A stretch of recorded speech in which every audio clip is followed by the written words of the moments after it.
Welcome to Still Plays Galaxy of Heroes. This is a Conquest video, and today we are looking at Sector 2, same format. Looking at the feats, giving a couple notes, data discs that were collected, although I didn't swap any out today, the squads that I prioritized during this sector, and then the boss nodes. But come back on Thursday or Friday when the Great Mother is active in the game, and then we'll be able to see how a low-star Gear 11 version of Great Mother and Morgan Elsbeth are able to tackle this feat. With the global feats, exactly what I thought was going to be happening has been occurring, where these overlap so closely with the sector feats that I expect to be done with the majority of these feats tomorrow. We're 4 away on Gungans, 2/3 done with Stagger, 2/3 done with Imperial Remnants, Master Qui-Gon just over halfway, and then Night Sisters, that one we're a little bit further behind on, but over the next 3 days we are going to be having Night Sister heavy sector feats that are going to be accomplishable by a Telzine lead instead of having to worry about Morgan Elsbeth like we have on Sector 1 and Sector 2. And then we've got the data disc feat and the consumable feat, and what's nice about those is they're not locked behind really high counts like we've seen in the past with other conquests, meaning that we can get to these pretty early and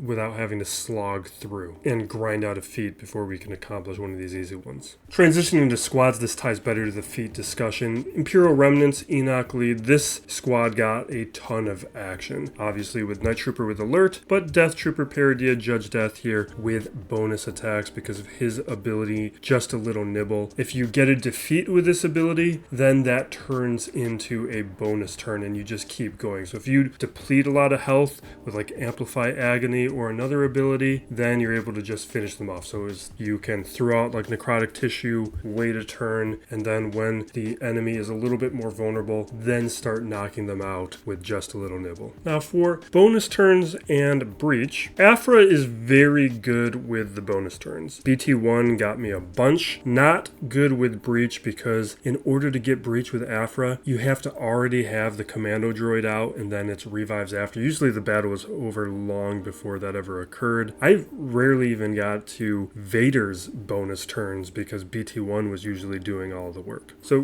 good on one end. The third sister option, this is only works with Jedi because breach only happens under fifth brother when Jedi is present. So this one just I never even ended up utilizing. And then I didn't really use the Jedi version.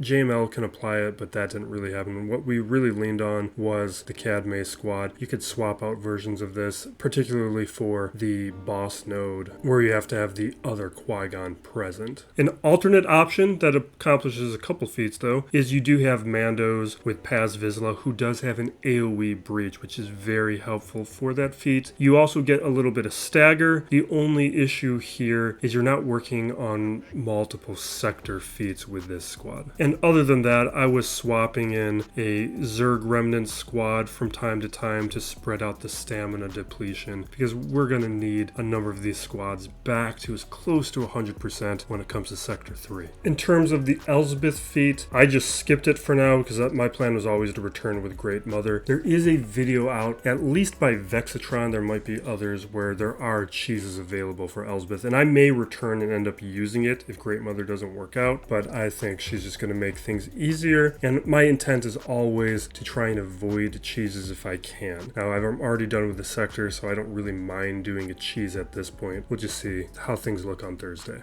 With the data discs, this is the end result. I did not swap out a single one. I was pretty happy with this. It was very effective at winning nodes pretty often with full stars. The combo of Volatile Accelerator with War of Attrition and Amplify Agony was pretty strong. And Critical Tactics, this one's nice. I'll probably be swapping out some of these when I'm working more on defeats rather than just win the node. The first disc was Weak Spot. I grabbed that yesterday. You can check out that video. I always grab the first discs of the next sector because it's a freebie in the previous day. Now with the first fork here, what we are looking at is I had pretty good option here of Assertive Command, Ruthless Offense, and Hone Skill. And then down below we were looking at Protective Shield, Volatile Accelerator, Helping Hands. Nothing great here. I did consider Helping Hands for a moment, but what I end up going with is Assertive Command. That's a pretty good one, and I think with these options, clearly the best. At the crossroads, we had some junk and another hone skills, more junk and evasive technique, and some more junk. There's a gray last rites and an assertive command. There was also another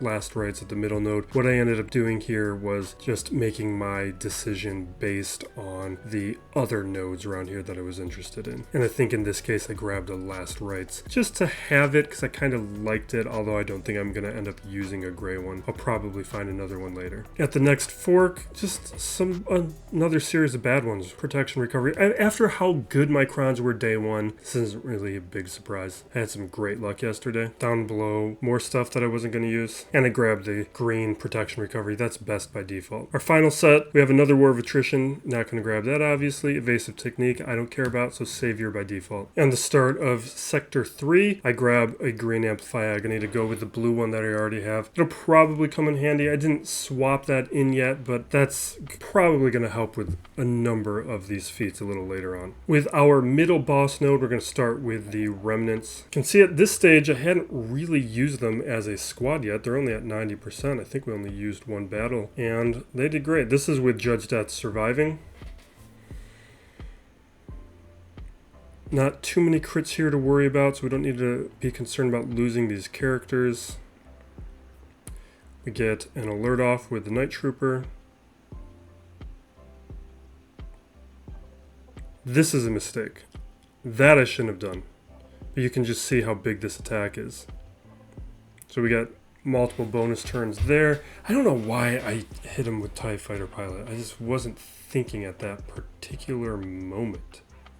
Now with the two Qui-Gons, this is going to take a minute. So I'm swapping in the other Qui-Gon here. Just make sure you do that. You can see I was down to about 59–60% with the stamina. And I lost POW right away. I almost quit. But then I just decided I was going to play it out, see what happened. And this was the right call. And it's because POW being taken out actually was a great thing. So you can recreate what I did here on accident, on purpose, by just leaving POW out. We're just taking out any character that is going to be an effective attacker. Like put in Barris, put in GK, other characters that are going to add to the survivability. Because what's going to go on here is all these basics, all of this is Breach. Because Breach is inflicted with Master Qui-Gon's basic. And it's going to take a long time to take out crew. I don't even know how long, because I wasn't even watching this as it happened, because I thought this was going to be a timeout. I didn't think I had what it was going to take to eliminate him. Now, some of this is probably because I do have that critical strike, where I do have offense stacking, and that is probably what came into play that allowed me to beat crew here. Because otherwise, I would have been happy with getting all those breaches, but instead I was able to accomplish both feats here. And I did have a little bit of progress on Breach from the Mandalorian squad. With the final boss, Darkside, I just used a Zerg lead Remnant squad. You can see they've been depleted a little bit from using them. Now, Scout is here for the stagger, and we have Zerg working on the Remnant's feat. I just decided to go with it because I didn't want to waste the stamina. We were going to be fine, but kind of wanted full stars. But even in defeats, we would have the staggers. Now, we're not going to lose this, but it is just a 2-star scenario. And not concerned at all. Get some staggers out. We revive, and now here we're going to have a lot of control. You do want to get rid of Death Trooper somewhat early if you do lose somebody, though, because he can apply Death Mark. And that does make him dangerous.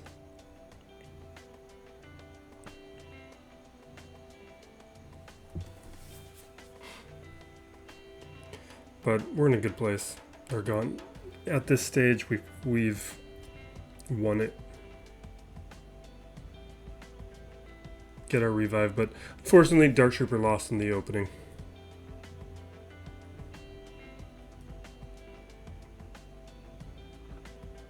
And we're done.